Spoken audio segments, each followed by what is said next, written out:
Hello दोस्तों, आपके अपने चैनल सिविल क्लब में एक बार आप सभी का फिर से स्वागत है।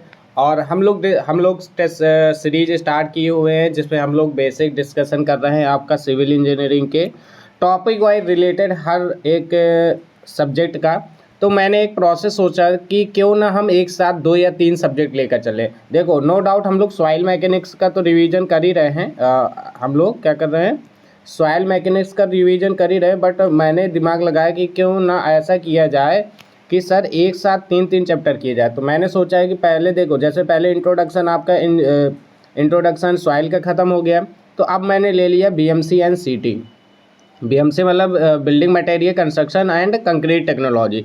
अब इसका भी एक चैप्टर हम कंप्लीट करेंगे। फिर जहाँ सीमेंट कंप्लीट हो जाएगी तब हम यहाँ स्टार्ट करेंगे हाईवे एंड रेलवे।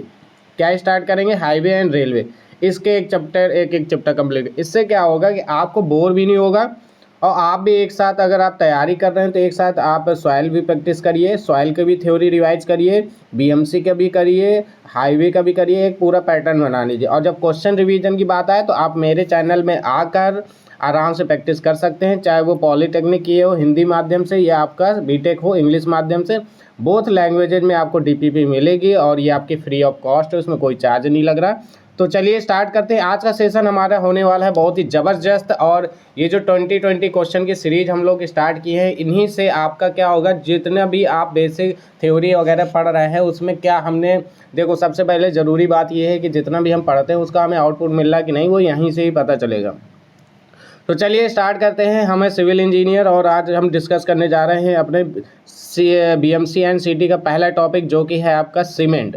तो चलिए समय नहीं गवाते हुए स्टार्ट करते हैं। पहला क्वेश्चन क्या कह रहा है, पढ़ेंगे पहला question. The calcined sorry the क्या है, the calcinate product is cement production is known as. क्या कह रहा है, जो कैल्सिनेट प्रोडक्ट होता है सीमेंट प्रोडक्शन में, इज नोन एज, उसे किस नाम से जाना जाता है? सीमेंट उत्पादन में कैल्साइड भी बोलते हैं, कैल्साइड उत्पाद को किस रूप से जाना जाता है? आपको बताना है कि सर सीमेंट प्रोडक्शन में सबसे ज़्यादा किसका यूज होता है। तो देखो यार, जिप्सम, पहली बात जिप्सम की बात कर रहा, तो जिप्सम किस लिए होता है? रिटार्डर।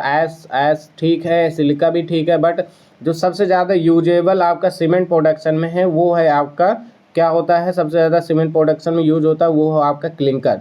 क्या यूज होता है? क्लिंकर।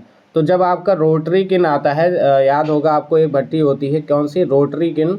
तो रोटरी किन में सबसे पहले क्लिंकर वगैरह डाले जाते हैं और फिर वो प्रोसेस आगे सीमेंट का कंटिन्यू होता है। तो according to this the right answer is D part. ठीक है चलिए नेक्स्ट क्वेश्चन में चलते हैं। क्वेश्चन नंबर 2 देखिए, कोई भी फालतू की बकवास नहीं होगी, क्वेश्चन डिस्कस करेंगे, आंसर बताएंगे, सॉल्यूशन बताएंगे, और कुछ भी टॉपिक डिस्कस नहीं करना हमें।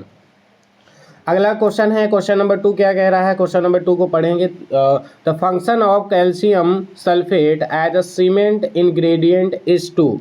तो कह रहा है सीमेंट घटक के रूप में कैल्शियम सल्फेट का कार्य क्या होता है?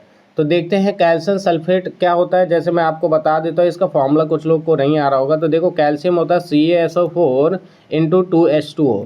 तो ये जो 2H2O होता है वो किसको शो करता है? जिप्सम को। अगर हाफ हो जाता है तो POP हो जाता है, तो यहाँ पे आप बात कर रहे हैं जिप्सम की। किसकी बात कर रहे हैं? जिप्सम की बात कर रहे हैं। तो जिप्सम की बात कर रहे हैं, तो जिप्सम में क्या होता है, जिप्सम किसके फॉर्म में आता है? जो इनिशियल टाइम होता है, क्या टाइम होता है? इनिशियल सेटिंग टाइम, उसको क्या कर देता है? इंक्रीज कर देता है, मतलब इनिशियल सेटिंग टाइम को बढ़ा देता है। तो अकॉर्डिंग टू दिस इसका जो राइट आंसर हो जाएगा क्या होगा? Increase the initial setting time of the cement, मतलब सीमेंट का प्रारंभिक जमाव काल बढ़ाना ही जिप्सम का कार्य होता है, जिसे बोलते हैं कैल्शियम सल्फेट, और उसका फॉर्मूला होता है CaSO4 इंटू 2H2O। ठीक है, तो चलिए इसका राइट आंसर हो जाएगा B. Question number 3, question number 3 में क्या कह रहा है? Which of the following is the Bogue compound. कह रहा है बॉग कंपाउंड कौन कौन से होते हैं? तो निम्नलिखित में से कौन से बॉग यौगिक है? तो मैं आपको बता देता हूँ कि बॉग कंपाउंड की बात करें तो 4 प्रकार के होते हैं। Tri calcium aluminate, tetra aluminate ferrite, tri calcium sulphate, di calcium sulphate. तो चेक करते हैं। देखो, ट्राई कैल्शियम ऑक्साइड नहीं, डाई कैल्शियम ऑक्साइड नहीं, ट्राई कैल्शियम एल्यूमिनेट। तो ट्राई कैल्शियम एल्यूमिनेट है, तो यही आपका आंसर सही हो जाएगा। नेक्स्ट वाला देख लो, टेट्रा कैल्शियम पर ऑक्साइड। तो पर ऑक्साइड नहीं, फेरेट होता है। तो अकॉर्डिंग टू दिस आपका जो राइट आंसर हो जाएगा वो क्या हो जाएगा? ट्राई कैल्शियम एल्यूमिनेट, या इंग्लिश में ट्राई कैल्शियम एल्यूमिनेट। ठीक है, 4 प्रकार के बॉग कंपाउंड होते हैं। ठीक है, चलिए चलिए चलते हैं नेक्स्ट क्वेश्चन में। नेक्स्ट क्वेश्चन क्या कह रहा है? Question number 4, the binding material used in cement mortar.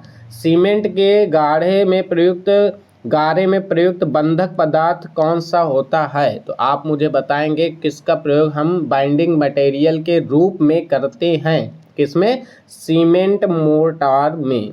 तो आपको बताना है इसका जो राइट आंसर हो जाएगा वो क्या हो जाएगा? सीधा सीधा सा हमें पता है कि जब हम बाइंडिंग मटेरियल के रूप में जब हम गारा बनाते हैं गारा वाली मशीन में, तो क्या सॉरी हम लोग किसका यूज करते हैं? सीमेंट का यूज करते हैं। एक्चुअली में जो हमारा कॉम्बिनेशन होता है क्या क्या होता है? सीमेंट होती है उसमें, गारा में सैंड होती है और वाटर, सीमेंट सैंड वाटर का एक हम बनाते हैं जिसे हम क्या बोलते हैं? सीमेंट मोर्टार बोलते हैं। क्या बोलते हैं? जनरली सीमेंट मोर्टार के नाम से जाना जाता है, जिसमें सीमेंट क्या है? एक बाइंडिंग मटेरियल के रूप में काम करता है। चलिए तो क्वेश्चन नंबर 5 में चलते हैं। The volume of 1 bag cement, और कह रहा है क्या वॉल्यूम होगा 1 बैग सीमेंट के, या दूसरे तरीके से पूछ सकता है what is the volume of 1 bag of cement of weighing 50 kg।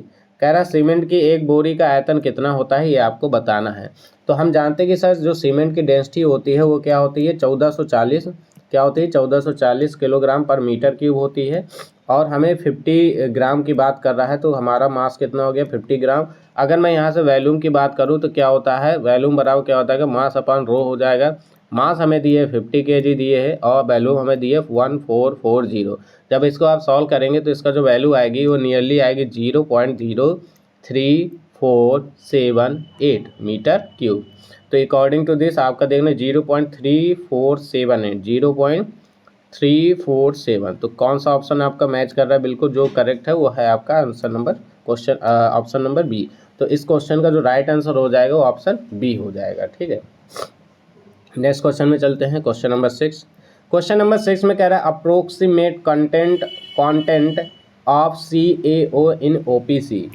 तो कह रहा है OPC का मतलब होता है ऑर्डिनरी पोर्टलैंड सीमेंट। आपसे पूछ रहा है कि ऑर्डिनरी पोर्टलैंड सीमेंट में कैल्शियम ऑक्साइड का कितना परसेंटाइल होता है। तो मैं आपको बता देता हूँ। तो सबसे पहले कैल्शियम ऑक्साइड को ही लाइम बोलते हैं। क्या बोलते हैं? लाइम। तो लाइम में सबसे ज़्यादा होता है 62 to 67% होता है, ये आपको याद कर लेना है। उसके बाद सिल्का आता है, सिल्का को ऐसे शो करते हैं, सिल्का में होता है 17 से 25% होता है, ये सिल्का में होता है। उसके बाद एलुमिना आता है, एलुमिना में आपका होता है 3 to 8%। कितना होता है? 3 to 8% होता है। एलुमिना के बाद आयरन आ जाता है जिसमें 3 to 5% होता है, आयरन में 3 to 5% होता है। मैग्नीज आ जाता है जिसमें 1 to 3% होता है। कितना होता है? 1 to 3% होता है। और उसके बाद सैंड आता है, ये 1 से 3%। तो अगर मैं बात करूं तो अगर आप लोग को याद करना है तो आप ये इन तीन चीज़ों को याद रखिए। सबसे ज़्यादा जो पूछे जाते हैं इसी को यही मतलब पूछते हैं सबसे ज़्यादा। तो आपको पता है लाइम का कितना होता है? लाइम का कितना हुआ? 62 to 67। और कैल्शियम ऑक्साइड को लाइम सिल्का बोलते हैं। तो इसके अकॉर्डिंग जो राइट आंसर हो जाएगा नियरेस्ट क्या? 60 to 67%। ठीक है, बारिश हो रही है इसलिए थोड़ा एक्स्ट्रा वॉइस आपको आ रही होगी, डोंट वरी। तो यहाँ पे LSA क्या है? LSA आप इसको किसी भी तरीके से याद कर सकते हैं, आप अपने कीवर्ड बना सकते हैं। बट आप देखिए एक दो बार आप इसको लर्न करेंगे तो अपने आप हो जाएगा। जैसे मैं कहता हूँ लाइम का 62 to 67%, सिल्का का 17 से 25%, एल्युमिनियम का 3 से 8%। तो इस तरह करके आप जब बार बार रिपीट करोगे तो बिल्कुल लर्न हो जाएगा। ठीक है, तो चलिए चलते हैं नेक्स्ट क्वेश्चन की ओर। Question number 7, hydration of cement is an dex action which produce a large quantity of heat. Cement का ध्यान से देखना बेटा क्या कह रहा है। सीमेंट का दोस्तों देखना, ध्यान से देखना। सीमेंट का जलयोजन एक क्रिया है जो भारी मात्रा में ऊष्मा का उत्पादन करती है। तो आपसे पूछ रहा है कि जब हाइड्रेशन ऑफ सीमेंट होता है उस कंडीशन में क्या होता है। तो मैं आपको बता दूं बेटा, जब मैं बता दूं कि जब हाइड्रेशन होता है सीमेंट का तो उसमें हमेशा क्या होती है, जब हाइड्रेशन करोगे आप सीमेंट का तो उसमें एनर्जी क्या होगी? निकलेगी। तो ये जब एनर्जी निकलती है तो उसे क्या बोलते हैं? एक्जोथर्मिक बोलते हैं। क्या बोलते हैं? Exothermic process. जब एनर्जी निकलती है that is called the exothermic. तो अकॉर्डिंग टू दिस क्या हो गया? एक्जोथर्मिक।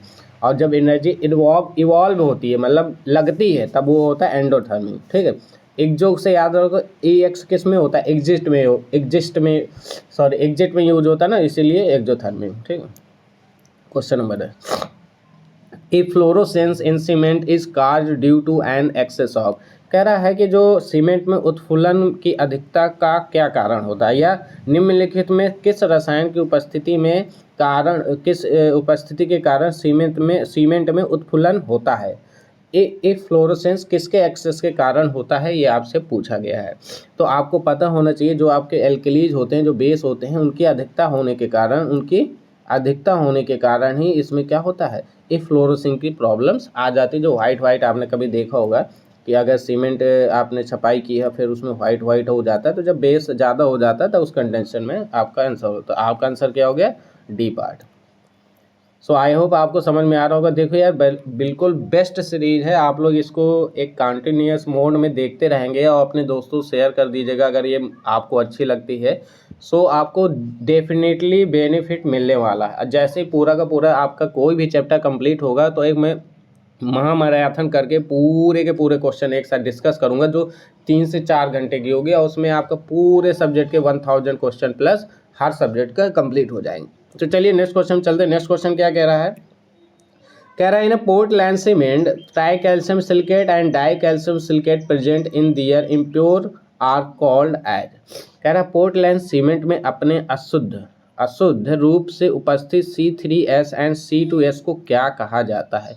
वेरी इंपॉर्टेंट क्वेश्चन, और मैं आपको यहाँ पे सारे बता देता हूँ किसको क्या बोलते हैं। देखो सबसे पहले आता है एलाइट, ये हिंदी में भी बेटा ऐसे, हिंदी में भी दोस्तों ऐसे ही पूछा जाता है। एलाइट को क्या बोलते हैं, C3S, क्या बोलते हैं, C3S। फिर आता है बिलाइट को हम क्या बोलते हैं, C2S।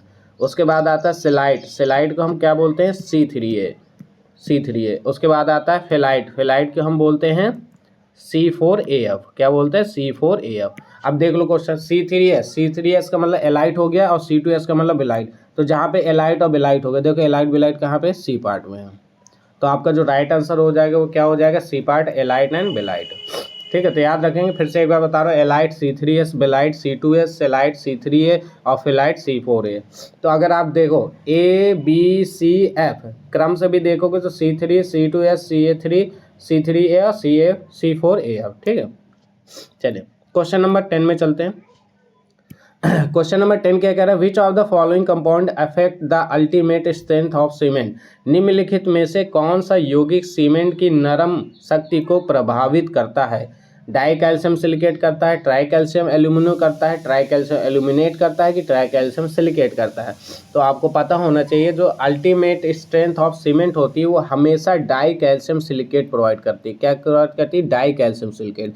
तो अकॉर्डिंग टू दिस आपका जो राइट आंसर होगा वो ऑप्शन नंबर ए हो जाएगा। आपका राइट आंसर क्या हो जाएगा, ऑप्शन नंबर ए, क्योंकि जो डाई कैल्शियम सिलिकेट होती है वो सबसे ज़्यादा आपको अल्टीमेट स्ट्रेंथ प्रोवाइड करती है सीमेंट में। ठीक है, चलिए question number 11 and question number 11 is saying the ordinary cement about 99% of its final strength। कह रहा है कि जो ऑर्डिनरी सीमेंट होती है वो जनरली 99% ऑफ अपनी फाइनल स्ट्रेंथ कब अचीव कर लेती है, मतलब कितने दिनों में साधारण सीमेंट में अपनी अंतिम शक्ति का 99% हासिल कर लिया जाता है, कितने दिनों में। तो मैं आपको बता देता हूँ जो हाईएस्ट होता है वो कितना होता है, 28 डेज में। ठीक है, तो 28 डेज में जो भी आपकी साधारण सीमेंट होगी वो अपने हाईएस्ट स्ट्रेंथ को प्राप्त कर लेगी। ठीक है, मैक्सिमम स्ट्रेंथ को। उसके बाद next question, in the process of hydration of OPC what is the water requirement as expressed as the percentage by weight of cement to complete the chemical reaction। OPC के जलयोजन की प्रक्रिया में रासायनिक प्रतिक्रियाओं को पूरा करने के लिए पानी की आवश्यकता क्या है, सीमेंट के वजन द्वारा प्रतिशत के रूप में व्यक्त कीजिए। तो बहुत ही अच्छे से इस पॉइंट को क्लियर करना है क्योंकि कैसे भी पूछ सकता है। तो देखो जो हमारे सीमेंट में परसेंटाइल होता है तो 2% में डिवाइड होता है, जिसमें 33% होता है और एक आपका 15% होता है। जो आपका 33% होता है उसमें आपके दो चीज़ें आते हैं, जैसे ट्राई कैल्शियम सिलिकेट आता है, डाई कैल्शियम सिलिकेट के क्या होते हैं, हाइड्रेशन आते हैं। क्या होता है, हाइड्रेशन होता है। और साथ ही साथ जो 15% होता है, ये 15% जो वाटर होता है वो वाइट फिलिंग में होता है। कितने होता है, वाइट फिलिंग में चला जाता है। और टोटल मिलाया जाए तो वाइट फिलिंग अगर आप इन दोनों को टोटल मिला दोगे तो कितना होगा, 23 और 15 38%। तो जो पानी की मात्रा आवश्यकता पड़ती है वो नियरली 38% पड़ती है। अब देख लो 38% किसके किसके बीच आ रहा है, इसके बीच नहीं आ रहा, 20 से 25 नहीं आ रहा, 25 से। तो यहाँ पे आप देख पा रहे होंगे 35 से लेके 45% के बीच में आपका 38 आ रहा है। इसका मतलब जो ऑर्डिनरी पोर्टलैंड सीमेंट होती है उसमें जो वाटर की रिक्वायरमेंट होती है वो 38% होती है, जिसमें से 23% या 23% में आपकी ट्राई कैल्शियम और डाई कैल्शियम सिलिकेट का हाइड्रेशन होता है और 50% जो वाटर होता है वो उसके वाइट फिलिंग में यूज हो जाता है। आई थिंक आपको क्लियर हो गया होगा कॉन्सेप्ट। चलिए question number next, question number 13 क्या कह रहा है, which of the following show the correct decreasing order और rate of hydration of Portland cement. कह रहा है कि पोर्टलैंड सीमेंट का जो रेट ऑफ हाइड्रेशन होता है उसके घटते ऑर्डर में आपको इसको व्यक्त करना है। तो मैं आपको बता देता हूँ जो सबसे ज़्यादा रेट ऑफ हाइड्रेशन होता है वो आपका होता है C3A ट्राई कैल्शियम एल्यूमिनेट, उसके बाद होता है tetra calcium aluminate, tetra calcium aluminate ferrite, ठीक है। उसके बाद आपका होता है थर्ड नंबर में C3A try calcium silicate and फिर डाई कैल्शियम सिलिकेट। मतलब सबसे कम जो हीट ऑफ हाइड्रेशन होता है वो किसका होता है, डाई कैल्शियम सिलिकेट, इसलिए सबसे ज़्यादा स्ट्रेंथ कौन से प्रोवाइड करती है हमारी, डाई कैल्शियम सिलिकेट।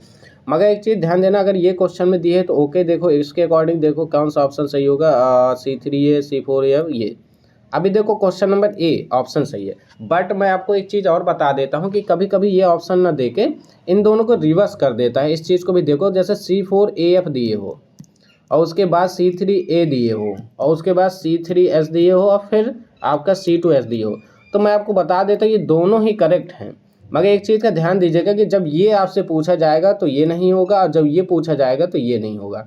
मतलब सर दोनों सही हैं, tri calcium aluminate, tetra calcium ferrite, tri calcium silicate या di calcium silicate, then okay sir A भी सही हो सकता है। अगर आ गया tetra calcium ferrite, tri calcium aluminate, tri calcium silicate, di calcium silicate, तो ए भी सही हो सकता है। मगर दोनों एक साथ नहीं आएंगे, अगर ये आएगा तो ये नहीं आएगा, ये आएगा तो ये नहीं आएगा। तो आपको दोनों ही याद रखना है, ये वाला भी याद रखना है जो मैं अभी ब्रैकेट बंद कर रहा हूँ और साथ ही साथ ये वाला भी याद रखना है, ठीक है। तो आई होप आपको समझ में आ गया होगा। चलिए नेक्स्ट क्वेश्चन में चलते, क्वेश्चन नंबर 14। और जितने भी स्टूडेंट ने अभी सॉइल का पूरा नहीं देखा तो सॉइल के मैंने 3 DPP से आपके नियरली 60 क्वेश्चन कंप्लीट किए हैं जो कि बेस्ड है आपके इंट्रोडक्शन टॉपिक से पूरे के पूरे। उसके बाद हम लोग BMC डिस्कस करते हैं, BMC एंड CT वाला। जैसे ही ये सीमेंट कंप्लीट हो जाएगा मैं रेलवे हाईवे का पहला चैप्टर स्टार्ट करूँगा और दैन उसके बाद हम लोग सर्वेइंग करेंगे। तो हम इस तरह करते हुए ना, तो ये अगर हम एक साथ चलेंगे तो हम बहुत सारे सब्जेक्ट अपने कवर कर लेंगे, ठीक है। चलिए तो इसमें क्या कह रहा है, slows down the chemical reaction of hydration। कह रहा है जलयोजन की रासायनिक अपक्रिया को धीमा करना क्या कहलाता है, मतलब उसे क्या बोलते हैं, उसे रिटार्डर बोलते हैं। क्या करना होता है, उसे रिटार्डेशन बोलते हैं। क्या बोलते हैं जनरली, रिटार्डेंस, ठीक है। तो ये तो सिंपल था। अब आपको पता है सीमेंट में जिप्सम का यूज़ करते हैं रिटार्डर के रूप में। किसका यूज़ करते हैं, जिप्सम का यूज़ करते हैं। आपको पता ही है, अभी मैंने फॉर्मूला बताया था जिप्सम CaSO4 × 2H2O। जिप्सम किसका यूज़ करते हैं, जिप्सम का। इसके अलावा भी बहुत सारे मटेरियल यूज करने में ज़्यादातर जिप्सम यूज करते हैं। Question number 15, as per the IS specification what should be the maximum final setting time for ordinary Portland cement. कह रहा है कि SI विनिर्देशों के अनुसार समान पोर्टलैंड सीमेंट के लिए अधिकतम अंतिम जमाव काल क्या होना चाहिए। तो ये आपका जो अंतिम जमाव काल होता है इसमें मैं आपको बता देता हूँ कि अगर बात मैं OPC की कर रहा हूँ, यहाँ पे ध्यान से सुनिएगा और इसे लिख लीजिएगा। जो इनिशियल सेटिंग टाइम होता है वो not more than 30 minute, 30 minute से ज़्यादा नहीं होना चाहिए। 30 मिनट्स में इनिशियल सेटिंग हो जाना चाहिए। और जो आपका final FST final setting time होता है वो आपका ग्रेटर दैन 10 आवर, 10 आवर से ज़्यादा नहीं होना चाहिए। मतलब sir initial setting time 30 minute से कम नहीं होना चाहिए और फाइनल सेटिंग टाइम 10 आवर से ज़्यादा नहीं होना चाहिए। तो आपसे फाइनल पूछा है कि देखो फाइनल सेटिंग टाइम मतलब FST पूछा, तो FST किससे ज़्यादा नहीं होगा, 10 आवर। तो आपका मैक्सिमम कितना होना चाहिए, 10 आवर होना चाहिए। तो अकॉर्डिंग टू दिस आपका राइट आंसर क्या हो जाएगा, बी पार्ट हो जाएगा। और सारे मेरे फ्रेंड इसको याद कर लेंगे, फाइनल सेटिंग टाइम और initial setting time for ordinary Portland cement, सामान्य पोर्टलैंड सीमेंट का। Question number 16, the flash setting of cement is called due to. Cement का स्फुर जमाव निम्नलिखित में किसके कारण होता है। कह रहा है फ्लैश सेटिंग किसके कारण होती है, याद रखना ये टर्म्स यूज होता है फ्लैश सेटिंग। ये फ्लैश सेटिंग नाम से ही याद रखना, या इसको स्फुर जमाव हिंदी में बोलते हैं। तो ये किसके कारण होता है मैं आपको बता देता हूँ, इससे बोलते हैं tri calcium aluminate C3A। C3 के कारण ही cement flash setting of cement का जो कारण है वो किसके कारण होता है, C3A के कारण। तो यहाँ पे देखो ट्राई कैल्शियम एल्यूमिनेट, तो आपका राइट आंसर क्या हो जाएगा, try calcium aluminate. C is the right answer of this question, ठीक है। चलिए नेक्स्ट क्वेश्चन पे चलते हैं, क्वेश्चन नंबर 17। एंड द 17 में क्या कह रहा है, the pick up the correct proportion of the chemical ingredient of cement. भाई मैंने आपको पहले बता दिया लाइम, फिर बताया था शायद सिलिका, और शायद उसके बाद एल्यूमिना, यही बताया था ना मैंने, फिर आयरन वगैरह आ गया था। तो मैंने आपको बताया था 62 to 67% इसमें होता है, फिर 20 से 25% इसमें होता है, फिर 3 to 6% इसमें होता है, 1 to 3% इसमें होता है। तो इसके अकॉर्डिंग देखो भाई 60 से 67 के बीच में देखो ए सबसे सही है, मगर ए में सबसे पहले लाइम होना चाहिए। तो लाइम देखो कहाँ पे, देखो अगर तुम लोग दिमाग भी नहीं लगाओगे तो भी चल जाएगा, देखो सबसे ज़्यादा लाइम में होता है। अब लाइम देखो कहीं नहीं दिए, तीनों गलत हो गए, फटाक से आपने आंसर मार दिया। आपको तो टाइम भी नहीं लगना चाहिए इसमें, सीधे सीधे दिए कि लाइम में सबसे ज़्यादा होता है, बाकी सब में लाइम है ही नहीं। ठीक है, लाइम हो गया, फिर सिल्का हो गया, एल्यूमिनियम हो गया 6%, और फिर आयरन ऑक्साइड, बस काम खत्म। तो आपका जो राइट आंसर हो जाएगा क्या हो जाएगा, चूना हो जाएगा, सिल्का हो जाएगा, एल्यूमिनियम हो जाएगा, लॉ ऑक्साइड। 63%, 22%, 6% एंड 3%। चलिए नेक्स्ट क्वेश्चन चलते हैं। What is the size of cube for compressive strength test of cement? कह रहा है कि जब आप सीमेंट के संपीड़न सामर्थ्य की जांच करने के लिए कोई घन किस आकार का, कितने आकार का लेते हैं। तो मैं आपको बता देता हूं कि जो इसमें क्यूब आप यूज करते हैं, जनरली जो आप लोग क्यूब यूज करते हैं टेस्टिंग के लिए, उस क्यूब का जो साइज होता है वो 7.06 सेंटीमीटर का होता है। कितना होता है साइज उसका, साइड 7.06 सेंटीमीटर। और जब आप इसको, चूंकि आंसर mm में है तो mm में करेंगे तो 70.6 mm हो जाएगा। तो याद रखिएगा, सेंटीमीटर में याद रखिएगा 7.06। तो according to this right answer क्या हो जाएगा आपका, ए पार्ट हो जाएगा। क्या हो जाएगा, ए पार्ट। चलिए question number next. The standard test method it is used to estimate the characteristic strength of 43 grade cement. In order to conform with a Indian standard requirement, the minimum characteristic strength in megapascal should be कितनी होनी चाहिए। तो ये बच्चे को पता है, जो भी सिविल इंजीनियर का स्टूडेंट है उसको पता है कि जो ग्रेड होता है वही उसकी अल्टीमेट स्ट्रेंथ होती है, जो कि मेगा पास्कल में शो होती है। जैसे 43 ग्रेड की है तो 43 मेगा पास्कल होगी उसकी, या आप न्यूटन पर mm स्क्वायर भी लिख सकते हैं। क्या लिख सकते हैं, न्यूटन पर mm स्क्वायर। तो अकॉर्डिंग टू इसका जो राइट आंसर हो जाएगा 43 हो जाएगा मेगा पास्कल। क्वेश्चन नंबर 20 और इस DPP का लास्ट क्वेश्चन, चलिए देखते हैं क्या कह रहा है। The Portland cement is manufactured by burning in kin the following material are. Portland cement एक भट्टी में जलने से निर्मित होता है जिसमें निम्नलिखित सामग्री होती है। तो कौन कौन सी सामग्री यूज करते हैं, तो मैं आपको बता देता हूं कि जो पोर्टलैंड सीमेंट होती है उसमें लाइम स्टोन क्या यूज होता है, लाइम स्टोन यूज होता है, और साथ ही साथ एल्यूमिना, ये सबसे ज़्यादा मात्रा में यूज होता है। तो लाइम स्टोन और alumina is the right answer of this question. ठीक है, सो इसके अकॉर्डिंग हम लोगों ने कंप्लीट कर लिया है, आपका सेशन ये कंप्लीट हो गया है। सो आई होप आपको ये सेशन अच्छा लगा होगा। अगर अच्छा लगा है तो प्लीज़ आप मुझे कमेंट ज़रूर किया करिए। मैं जानता हूँ आपके पास टाइम नहीं रहता, बट अगर आप कमेंट करेंगे मुझे भी थोड़ा अच्छा लगता है। कोई दिक्कत नहीं है, आप लोग इस सेशन को ज्वाइन करिए, ज़्यादा से ज़्यादा आप शेयर करिए, और प्रैक्टिस सेशन के लिए अपनी नोट्स कॉपी रख के ही प्रैक्टिस किया करिए, क्योंकि कुछ चीज़ें जो नहीं बताई जाती उसे आप पॉइंट आउट कर लीजिए और नोट करते जाइए। ये सीरीज़ हर एक सब्जेक्ट के लिए होगी। पहले हम सॉइल कर रहे हैं, सॉइल के साथ साथ अब आज हमने यार BMC स्टार्ट किया है, BMC रहेगी, और हाईवे और रेलवे रहेगा। जैसे ये 3 सब्जेक्ट हमारे कंप्लीट हो गए, मतलब इन तीनों के 1000 क्वेश्चन हो जाएंगे पूरे टॉपिक से, जितने भी सब्जेक्ट के टॉपिक हैं, चैप्टर हैं। देन हम लोग स्टार्ट करेंगे सबसे पहले उसमें, फिर सर्वेइंग स्टार्ट करेंगे, सर्वेइंग के बाद फिर RCC स्टार्ट करें, RCC सर्वेइंग एंड सोम, ये एक साथ चलेगा। ठीक है, तो ये तीनों एक साथ चलेंगे।